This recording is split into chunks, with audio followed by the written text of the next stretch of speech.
ନମସ୍କାର ଦର୍ଶକ ବନ୍ଧୁ, ମୁଁ ପ୍ରଦୀପ ଆପଣମାନଙ୍କୁ ସ୍ୱାଗତ କରୁଛି ଆଜିର ଆଉ ଏକ ନୂଆ ଭିଡ଼ିଓରେ। ଦର୍ଶକ ବନ୍ଧୁ, ବର୍ତ୍ତମାନ ଆଧାର କାର୍ଡ଼ ଭଳି ପାନ୍ କାର୍ଡ଼ ମଧ୍ୟ ଆପଣମାନଙ୍କ ପାଇଁ ଗୋଟେ ବହୁତ ବଡ଼ ଇମ୍ପୋର୍ଟାଣ୍ଟ ଡକୁମେଣ୍ଟ ହିସାବରେ ସବୁ ଜାଗାରେ ବ୍ୟବହାର ହେଉଛି। ଆପଣମାନେ ବ୍ୟାଙ୍କରେ ଆକାଉଣ୍ଟ ଓପନ୍ କରିବାଠୁ ଆରମ୍ଭ କରି ଯଦି ଆପଣମାନେ ଜମି କିଣାକିଣି ବା ବର୍ତ୍ତମାନ ଯେଉଁ ନୂଆ ନିୟମ ଅନୁସାରେ ଆଗକୁ ଆପଣମାନେ ଟୁ ହ୍ୱିଲର, ଫୋର୍ ହ୍ୱିଲର ଯେକୌଣସି ଯାନ କିଣିବା ପାଇଁ ହେଲେ ଆପଣମାନଙ୍କୁ ପାନ୍ କାର୍ଡ଼ର ଆବଶ୍ୟକତା ରହିଛି। ତ ଯଦି ଆପଣମାନଙ୍କ ପାଖରେ ପାନ୍ କାର୍ଡ଼ ଅଛି, ତାହେଲେ ଆପଣମାନେ ସେସବୁ କାମ ଆଗକୁ ଯାଇକି ସୁରୁଖୁରୁରେ କରିପାରିବେ ଏବଂ ଆପଣମାନେ ଜାଣିଥିବେ ଆସନ୍ତା ଏପ୍ରିଲ 1 ତାରିଖ ଠାରୁ ପାନ୍ କାର୍ଡ଼ ଯେଉଁଟାକି ପୂର୍ବରୁ ଆପଣମାନେ ଆଧାର କାର୍ଡ଼ ସହିତ ବନାଉଥିଲେ ବା ଆଧାର କାର୍ଡ଼କୁ ବ୍ୟବହାର କରି ପାନ୍ କାର୍ଡ଼ ଇଜିଲି ଆପଣମାନଙ୍କର ବନିଯାଉଥିଲା, କିନ୍ତୁ ବର୍ତ୍ତମାନ ଏହି ନିୟମରେ ପରିବର୍ତ୍ତନ କରାଯାଇଛି। ତେଣୁ ଆସନ୍ତା ଏପ୍ରିଲ 1 ତାରିଖ ଠାରୁ ଯେଉଁମାନେ ବି ନୂଆ ପାନ୍ କାର୍ଡ଼ ବନେଇବେ ସେମାନେ ଆଧାର କାର୍ଡ଼ ସହିତ ତାଙ୍କର ଡେଟ୍ ଅଫ୍ ବାର୍ଥ ପ୍ରୁଫ୍ ହିସାବରେ ଆପଣମାନଙ୍କର matric certificate, voter ID, driving licence ଏଇଭଳି ବହୁତ ସାରା ଡକୁମେଣ୍ଟର ଆବଶ୍ୟକତା ରହିବ। ତ ଯଦି ପୂର୍ବରୁ ଆପଣମାନେ ପାନ୍ କାର୍ଡ଼ ବନେଇଛନ୍ତି, ତାହେଲେ ବର୍ତ୍ତମାନ ଆପଣମାନଙ୍କ ପାଇଁ ମଧ୍ୟ ଗୋଟେ ବହୁତ ବଡ଼ ଇମ୍ପୋର୍ଟାଣ୍ଟ ଅପଡେଟ୍ ରହିଛି ଯେ ଆଜି ରାତି ସୁଦ୍ଧା ଯଦି ଆପଣମାନେ ନିଜର ପାନ୍ କାର୍ଡ଼କୁ ଭେରିଫାଇ କରିନାହାନ୍ତି ବା ଆପଣମାନଙ୍କର ପାନ୍ କାର୍ଡ଼ରେ ଆଧାର କାର୍ଡ଼ ଲିଙ୍କ ନାହିଁ, ତାହେଲେ ଆପଣମାନେ ପରବର୍ତ୍ତୀ ଏପ୍ରିଲ ମାସଠାରୁ ବା ନୂଆ ଫାଇନାନ୍ସିଆଲ ଇୟର ଆରମ୍ଭ ହେଲା ପରଠାରୁ ସେହି ପାନ୍ କାର୍ଡ଼ଟି ଆପଣମାନେ ଯେକୌଣସି ଜାଗାରେ ଯଦି ବ୍ୟବହାର କରୁଛନ୍ତି, ତାହେଲେ ଆପଣମାନଙ୍କୁ 10,000 ଟଙ୍କା ପର୍ଯ୍ୟନ୍ତ ଫାଇନ୍ ଲାଗିପାରେ ଏବଂ ଯଦି ମୋର୍ ଦେନ୍ ୱାନ୍ ପାନ୍ କାର୍ଡ଼ ଅର୍ଥାତ୍ ଏକରୁ ଅଧିକ ଆପଣମାନଙ୍କ ପାଖରେ ପାନ୍ କାର୍ଡ଼ ଅଛି, ବର୍ତ୍ତମାନ ଆପଣମାନେ ତାକୁ ସବମିଟ୍ କରିନାହାନ୍ତି ବା ଗୋଟିଏ ପାନ୍ କାର୍ଡ଼କୁ ଡିଲିଟ୍ କରିନାହାନ୍ତି, ତାହେଲେ ଏହି ନିୟମ ଯେଉଁଟାକି ଆପଣମାନଙ୍କୁ ପରବର୍ତ୍ତୀ ସମୟରେ 10,000 ଟଙ୍କା ପର୍ଯ୍ୟନ୍ତ ଫାଇନ୍ ଯାଇକି ଦେବା ପାଇଁ ପଡ଼ିପାରେ।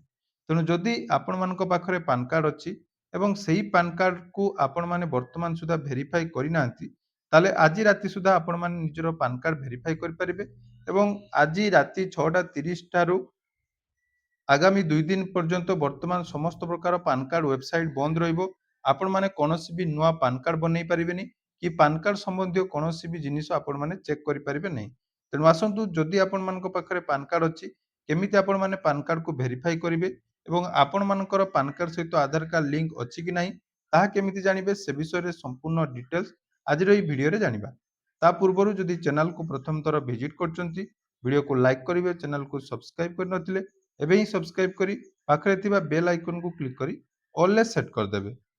ତ ଭିଡ଼ିଓ ଆରମ୍ଭ କରିବା ପୂର୍ବରୁ ଆପଣମାନଙ୍କ ପାଇଁ ଆଉ ଗୋଟେ ଇମ୍ପୋର୍ଟାଣ୍ଟ ଅପଡେଟ୍ ଯାଇକି ମୁଁ ଦେଇଦେଉଛି ଯେ ପାନ୍ କାର୍ଡ଼ ଆବେଦନକାରୀମାନେ ବର୍ତ୍ତମାନ ଯାଇକି ଗୋଟେ ଗୁରୁତ୍ୱପୂର୍ଣ୍ଣ ସୂଚନା ରହିଛି। ତେଣୁ ପାନ୍ କାର୍ଡ଼ର ସେବା ବର୍ତ୍ତମାନ ଅସ୍ଥାୟୀ ଯେଉଁଟାକି ବନ୍ଦ ରହିବ 30 ମାର୍ଚ୍ଚ 2026 6:30 PM ରୁ 1 ଏପ୍ରିଲ 2026 9:30 ପର୍ଯ୍ୟନ୍ତ, ଯେଉଁଥିରେ ଆପଣମାନଙ୍କର ପୁରୁଣା ଯେଉଁ ପାନ୍ କାର୍ଡ଼ର ନିୟମ ଥିଲା, ପାନ୍ କାର୍ଡ଼ ଆବେଦନର ଫର୍ମ ଥିଲା, ତାହା ବର୍ତ୍ତମାନ ଯାଇକି ବନ୍ଦ ହେବା ପାଇଁ ଯାଉଛି ଏବଂ ଏହି ସେବା ଆପଣମାନଙ୍କୁ ଯେଉଁଟାକି 1 ଏପ୍ରିଲ 2026 10ଟା ପରେ ଆରମ୍ଭ ହେବ। ତେଣୁ ବହୁତ କିଛି ନିୟମରେ ଯାଇକି ପରିବର୍ତ୍ତନ ହେବା ପାଇଁ ଯାଉଛି। ଯଦି ଆପଣମାନଙ୍କ ଘରେ କୌଣସି ବି ଲୋକ ରହିଯାଇଛନ୍ତି ଛୋଟରୁ ବଡ଼ ଯାଏ, ମାଇନର ପାନ୍ କାର୍ଡ଼ ବି ମଧ୍ୟ ଆପଣମାନେ ଯଦି ବନେଇବା ପାଇଁ ଚାହୁଁଛନ୍ତି ଏବଂ ଆପଣମାନେ ଗୋଟିଏ ପାନ୍ କାର୍ଡ଼ ଆଇଡ଼ିର ଆବଶ୍ୟକତା କରୁଛନ୍ତି, ତାହେଲେ ବର୍ତ୍ତମାନ ଆପଣମାନଙ୍କ ପାଇଁ ମୁଁ ଗୋଟେ ନେଇ ଆସିଛି ଗୋଟେ ବେଷ୍ଟ ପାନ୍ କାର୍ଡ଼ ଆଇଡ଼ି, ଯେଉଁଟାକି ବହୁତ କମ୍ ଖର୍ଚ୍ଚରେ ଆପଣମାନେ ଥରେ ଆଇଡ଼ି ଆକ୍ଟିଭ୍ କରନ୍ତୁ ଏବଂ ପରବର୍ତ୍ତୀ ସମୟରେ ଯେତେବେଳେ ପାନ୍ କାର୍ଡ଼ ବନେଇବେ, ପାନ୍ କାର୍ଡ଼ ଯେଉଁଟାକି ଇଜିଲି ଆପଣମାନଙ୍କର ବନେଇ ଯାଇପାରିବ ଏବଂ ନୂଆ ଯେଉଁ ପାନ୍ କାର୍ଡ଼ ୱେବସାଇଟ୍ ବର୍ତ୍ତମାନ ଆସିବା ପାଇଁ ଯାଉଛି, ତ ସେହିସବୁ ପାନ୍ କାର୍ଡ଼ ଇଜିଲି ଯଦି ଆପଣମାନେ ବନେଇବା ପାଇଁ ଚାହୁଁଛନ୍ତି, ତାହେଲେ ବର୍ତ୍ତମାନ ଆପଣମାନଙ୍କୁ ଗୋଟେ ପାନ୍ କାର୍ଡ଼ ଆଇଡ଼ିର ଆବଶ୍ୟକତା ରହିଛି। ତ ତା ପାଇଁ ଦେଖନ୍ତୁ, ଆପଣମାନଙ୍କ ପାଇଁ ଗୋଟେ ପାନ୍ କାର୍ଡ଼ର ରିଟେଲର ଆଇଡ଼ି ରହିଛି। ଯଦି ଆପଣମାନେ ଏହି ଆଇଡ଼ି ନେଇ ଆଗକୁ ପାନ୍ କାର୍ଡ଼ ଇଜିଲି ବନେଇବା ପାଇଁ ଚାହୁଁଛନ୍ତି ଏବଂ ଆଜି ମଧ୍ୟ ଆପଣମାନଙ୍କ ପାଖରେ ସମୟ ଅଛି, ଯେଉଁମାନେ ଅନଲାଇନ୍‌ରେ ପାନ୍ କାର୍ଡ଼ ବନେଇବା ପାଇଁ ଚାହୁଁଛନ୍ତି ବା ଆପଣମାନଙ୍କର ପାନ୍ କାର୍ଡ଼ ଆଇଡ଼ି ନେବା ପାଇଁ ଚାହୁଁଛନ୍ତି, ତାହେଲେ ଏହି ଆଇଡ଼ି ନେଇପାରିବେ।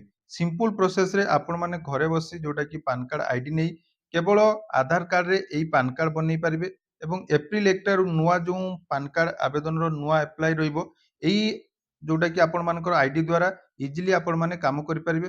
ତ ଯଦି ଆପଣମାନେ ଏହି ପାନ୍ କାର୍ଡ଼ ଆଇଡ଼ି ନେବା ପାଇଁ ଚାହୁଁଛନ୍ତି, ଡେସ୍କ୍ରିପସନ୍‌ରେ ଆମର ଟେଲିଗ୍ରାମ ଚ୍ୟାନେଲର ଲିଙ୍କ ଅଛି, ସେଠି ଆପଣମାନେ ଜଏନ୍ କରି ମୋ ସହିତ କଣ୍ଟାକ୍ଟ କରନ୍ତୁ।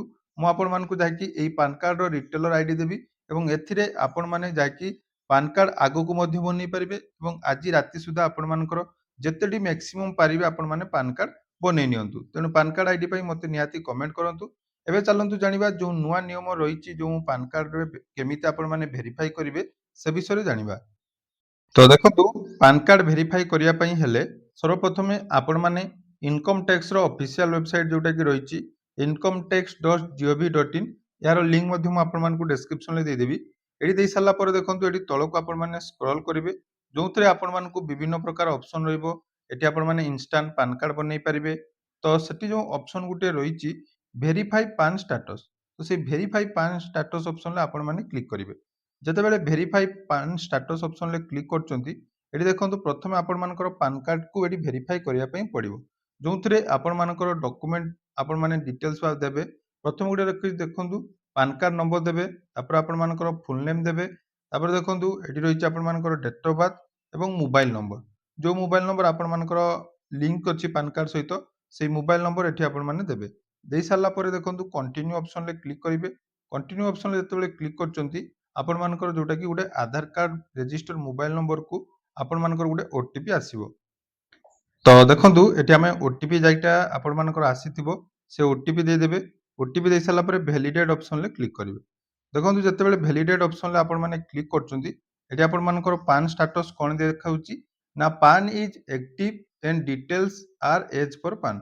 ଅର୍ଥାତ୍ ବର୍ତ୍ତମାନ ଆମର ପାନ୍ କାର୍ଡର ଷ୍ଟାଟସ୍ କ'ଣ ଅଛି ଯେ ସବୁ କିଛି ଠିକ୍ ଅଛି, କୌଣସି ବି ପ୍ରୋବ୍ଲେମ୍ ଆପଣମାନଙ୍କର ନାହିଁ। ବର୍ତ୍ତମାନ ଆପଣମାନେ ଏଇ ଷ୍ଟାଟସ୍‌ଟି ନିହାତି ଚେକ୍ କରନ୍ତୁ। ଏହି ଷ୍ଟାଟସ୍ ଚେକ୍ କଲା ପରେ ଆପଣମାନଙ୍କର ଯଦି ପାନ୍ କାର୍ଡ କୌଣସି ଅନଲାଇନ୍ ସେଣ୍ଟରରେ ବନେଇଥିଲେ ବା ଆପଣମାନେ ଯଦି ପାନ୍ କାର୍ଡ ଯେକୌଣସି ୱେବସାଇଟ୍‌ରୁ ବନେଇଥିଲେ ସେଇ ପାନ୍ କାର୍ଡ ଆକ୍ଟିଭ୍ ଅଛି କି ନାହିଁ ତାହା ମଧ୍ୟ ଆପଣମାନେ ଚେକ୍ କରିପାରିବେ। ତ ପାନ୍ କାର୍ଡ ଚେକ୍ କରିସାରିଲା ପରେ ତାପରେ ଦେଖନ୍ତୁ ଆଉ ଗୋଟେ ଯୋଉଟାକି ମୁଁ କହିଲି ପାନ୍ କାର୍ଡ ଆଧାର କାର୍ଡ ଲିଙ୍କ ମଧ୍ୟ ଆପଣମାନେ ଚେକ୍ କରିବା ନିହାତି ଆବଶ୍ୟକ। ଯୋଉଥିପାଇଁ ଆପଣମାନଙ୍କୁ ପରବର୍ତ୍ତୀ ସମୟରେ ଫାଇନ୍ ଦେବା ପାଇଁ ପଡ଼ିବ ଏବଂ ଯଦି ମୋର୍ ଦେନ୍ 1 ପାନ୍ କାର୍ଡ ଆପଣମାନଙ୍କ ପାଖରେ ଅଛି ତାହେଲେ ଏଠି 10,000 ଫାଇନ୍ ଆପଣମାନଙ୍କୁ ଏପ୍ରିଲ 1 ତାରିଖ ଠାରୁ ଲାଗୁ କରାଯିବ। ତେଣୁ ଦେଖନ୍ତୁ ପାନ୍ କାର୍ଡ ଏବଂ ଆଧାର କାର୍ଡ ଲିଙ୍କ ଷ୍ଟାଟସ୍ ଯଦି ଚେକ୍ କରିବା ପାଇଁ ଚାହୁଁଛନ୍ତି ଦେଖନ୍ତୁ ଏଠି ଗୋଟେ ଅପସନ୍ ରହିଛି ଲିଙ୍କ ଆଧାର ଷ୍ଟାଟସ୍। ତ ସେଇ ଲିଙ୍କ ଆଧାର ଷ୍ଟାଟସ୍‌ରେ ଆପଣମାନେ କ୍ଲିକ୍ କରିଦେବେ। ଲିଙ୍କ ଆଧାର କାର୍ଡ ଷ୍ଟାଟସ୍ ଯେତେବେଳେ କ୍ଲିକ୍ କରିବେ ଟିକେ ଆପଣମାନେ ୱେଟ୍ କରିବେ। ୱେଟ୍ କଲା ପରେ ଏଠି ଆପଣମାନଙ୍କର ଆସିଯିବ ଦେଖନ୍ତୁ ନିଜର ପାନ୍ କାର୍ଡ ନମ୍ବର ଦେବେ ଏବଂ ଆଧାର କାର୍ଡ ନମ୍ବର ଦେବେ। ନମ୍ବର ଦେଇ ସାରିଲା ପରେ ଏଠି ଦେଖନ୍ତୁ ଗୋଟେ ରହିଛି ଭ୍ୟୁ ଲିଙ୍କ ଆଧାର ଷ୍ଟାଟସ୍ ସେଇ ଅପସନରେ କ୍ଲିକ୍ କରିଦେବେ। ତ ଦେଖନ୍ତୁ ଯେତେବେଳେ ଭ୍ୟୁ ଲିଙ୍କ ଆଧାର ଷ୍ଟାଟସ୍ ଅପସନରେ କ୍ଲିକ୍ କରିବେ ଦେଖନ୍ତୁ ଏଠି ଅଟୋମେଟିକ୍ ଆସିଯିବ your PAN number is already link to given Aadhaar number. ଅର୍ଥାତ୍ ଆମର ଆଧାର କାର୍ଡ ସହିତ ପାନ୍ କାର୍ଡ ଲିଙ୍କଟା ଯୋଉଟାକି ବର୍ତ୍ତମାନ ଆକ୍ଟିଭ୍ ଅଛି। ତ ଏଇଟା ଆପଣମାନେ ନିହାତି ଚେକ୍ କରନ୍ତୁ। ଏଇଟା ଚେକ୍ କରିବା ଦ୍ୱାରା ଆପଣମାନଙ୍କର ଆଧାର କାର୍ଡ ସହିତ ପାନ୍ କାର୍ଡ ଲିଙ୍କ ଅଛି କି ନାହିଁ ତାହା ଦେଖିପାରିବେ ଏବଂ ଆପଣମାନଙ୍କର ପାନ୍ କାର୍ଡ ଭେରିଫାଇ ମଧ୍ୟ ହେଇପାରିବ। ଯଦି ଆପଣମାନଙ୍କର ଆଧାର କାର୍ଡ ସହିତ ପାନ୍ କାର୍ଡ ଲିଙ୍କ ନାହିଁ ବା ପୂର୍ବରୁ ଆପଣମାନେ ଆଧାର କାର୍ଡରେ ପାନ୍ କାର୍ଡ ବନେଇ ନଥିଲେ ତ ବହୁତ ପୂର୍ବରୁ ଯଦି ପାନ୍ କାର୍ଡଟି ଆକ୍ଟିଭ୍ ଅଛି ତାହେଲେ ବର୍ତ୍ତମାନ ଆପଣମାନଙ୍କୁ କ'ଣ କରିବା ପାଇଁ ପଡ଼ିବ ନା ନିଜର ପାନ୍ କାର୍ଡ ସହିତ ଆଧାର ଲିଙ୍କ କରିବା ପାଇଁ ପଡ଼ିବ। ସେଇ ସମାନ ପୋର୍ଟାଲରେ ଆପଣମାନଙ୍କର ହେଇପାରିବ ଏବଂ ମନେ ରଖନ୍ତୁ ଆଜି ସନ୍ଧ୍ୟା 6:30 ଭିତରେ ଆପଣମାନଙ୍କୁ ଏହି ସବୁ କାମ କରିବା ପାଇଁ ପଡ଼ିବ। ତେଣୁ ଭିଡ଼ିଓଟି ଯଦି ବର୍ତ୍ତମାନ ଆପଣମାନେ ଦେଖୁଛନ୍ତି ନିହାତି ଆପଣମାନେ ଏହି କାମ କରନ୍ତୁ ଏବଂ ଆପଣମାନଙ୍କର ସାଙ୍ଗସାଥି ବା ପରିବାରର ସମସ୍ତଙ୍କ ସହିତ ଭିଡ଼ିଓଟି ସେୟାର କରନ୍ତୁ ଯାହାଦ୍ୱାରା କି ସମସ୍ତେ ଏ ବିଷୟରେ ଅପଡେଟ୍ ହେଇପାରିବେ। ନହେଲେ ପରବର୍ତ୍ତୀ ସମୟରେ ଆପଣମାନଙ୍କୁ ଅସୁବିଧାର ସମ୍ମୁଖୀନ ହେବା ପାଇଁ ପଡ଼ିବ। ତାପରେ ଦେଖନ୍ତୁ ଲିଙ୍କ ଆଧାର ଷ୍ଟାଟସ୍‌ରେ ଯେତେବେଳେ କ୍ଲିକ୍ କରିବେ ଯଦି ଆପଣମାନେ ଏଠି ଆଧାର କାର୍ଡ ସହିତ ପାନ୍ କାର୍ଡ ଲିଙ୍କ କରିବା ପାଇଁ ଚାହୁଁଛନ୍ତି ତେଣୁ ସମାନ ପ୍ରୋସେସ୍‌ରେ ଆପଣମାନଙ୍କର ହେଇପାରିବ। କିନ୍ତୁ ତା ପାଇଁ ଦେଖନ୍ତୁ ଆପଣମାନଙ୍କୁ 1,000 ଟଙ୍କା ଫାଇନ୍ ଦେବା ପାଇଁ ପଡ଼ିବ। ଏଇଟା ହେଲା ମୋଷ୍ଟ ଇମ୍ପୋର୍ଟାଣ୍ଟ। 2023 ପରଠାରୁ ଏହି ନିୟମଟି ଲାଗୁ ରହି ଆସୁଛି। ତେଣୁ ଯଦି ବର୍ତ୍ତମାନ ଆପଣମାନେ ପାନ୍ କାର୍ଡ ସହିତ ଆଧାର କାର୍ଡ ଲିଙ୍କ କରିବେ ସମାନ ପ୍ରୋସେସ୍‌ରେ ଏଠି ଆପଣମାନଙ୍କର ପାନ୍ କାର୍ଡ ନମ୍ବର ଦେବେ, ଆଧାର ନମ୍ବର ଦେବେ, ଭେରିଫାଇ କରିବେ ଏବଂ ପେମେଣ୍ଟ କରିବେ। ପେମେଣ୍ଟ କରିସାରିଲା ପରେ ଦେଖନ୍ତୁ ଏଠି ଆପଣମାନଙ୍କୁ କେତେ ଟଙ୍କା ଫାଇନ୍ ଦେବା ପାଇଁ ପଡ଼ିବ ନା 1,000 ଟଙ୍କା ଫାଇନ୍ ଦେଇ ଆପଣମାନେ ଏହି କାମଟି ବର୍ତ୍ତମାନ କରିପାରିବେ। ଯଦି ଆପଣମାନେ ବର୍ତ୍ତମାନ ସୁଦ୍ଧା ଆପଣମାନଙ୍କର ପାନ୍ କାର୍ଡ ଆଧାର କାର୍ଡ ଭେରିଫାଇ କରିନାହାନ୍ତି ଏବଂ ଆଧାର ଲିଙ୍କ କରିନାହାନ୍ତି ଜଲ୍ଦି ଆଧାର କାର୍ଡ ଲିଙ୍କ କରନ୍ତୁ ଏବଂ ପାନ୍ କାର୍ଡ ଆଇଡି ପାଇଁ ଡେସ୍କ୍ରିପସନରେ ଆମର ଟେଲିଗ୍ରାମ ଚ୍ୟାନେଲର ଲିଙ୍କ ଅଛି। ସେଠି ମଧ୍ୟ ମୋ ସହିତ ଆପଣମାନେ କଣ୍ଟାକ୍ଟ କରନ୍ତୁ ଯାହାଦ୍ୱାରା କି ଇଜିଲି ଆପଣମାନେ ଘରେ ବସି ପାନ୍ କାର୍ଡ ମଧ୍ୟ ବନେଇ ପାରିବେ।